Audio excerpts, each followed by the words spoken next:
我retire咗啦，但係我中意做餅俾出嚟，創出嚟大家食咗，客開心，我開心。Hey guys, it's Rachel here from East by Rachel, and today we are at CA Bakehouse.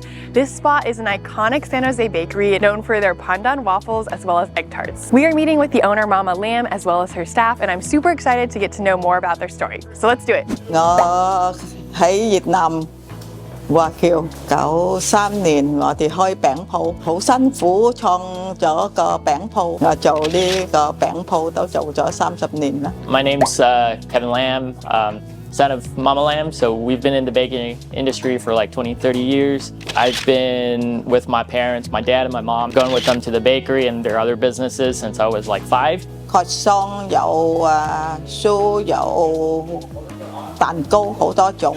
mochi honeycomb cake A lot of folks really like our Portuguese egg tarts here just because of like the crispy flakiness of the egg tarts. We make a lot of egg tarts like throughout the week. Within a day we could sell like over 500 to 1,000 or plus. The process to make an egg tart is a lot of work because you have to layer the skin of the egg tarts and you also have to put them into the mold. It's a manual labor. Unfortunately, we don't have like a lot of machines to do that. That whole process takes like several days to actually complete end to end. 最難嗰啲就係嗰啲 Portuguese egg tart 開始做嗰時候都好難，因為我哋每日做係用手做，所以都好辛苦，要用手慢慢練，一個一個做咯。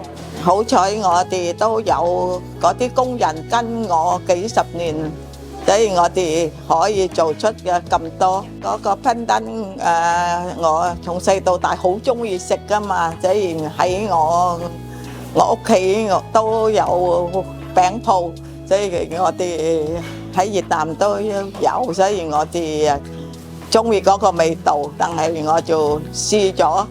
整俾出嚟俾大家食嗰個食咗中意，因為以前未有人買呢啲冰 waffle， 我係第一個人做出嚟啊嘛，所以食咗後生細路哥都好中意。We started with very traditional baked goods. Like when I was a kid, like my mom would make like the pineapple buns or like barbecue pork buns and stuff. And as like me and my partner have been part of that process, and now that we can actually contribute more, we've been like pushing out like new flavor and ideas. And so like, for example, like a kaya croissant or things like that, those kind of take a blend of like the older traditional like baked goods, and then we put like newer, more hip flavors in there. 我就係中意做餅鋪，我有好興趣。因為我70幾歲，但係我中意做，俾見到客仔食得開心，我就開心咯。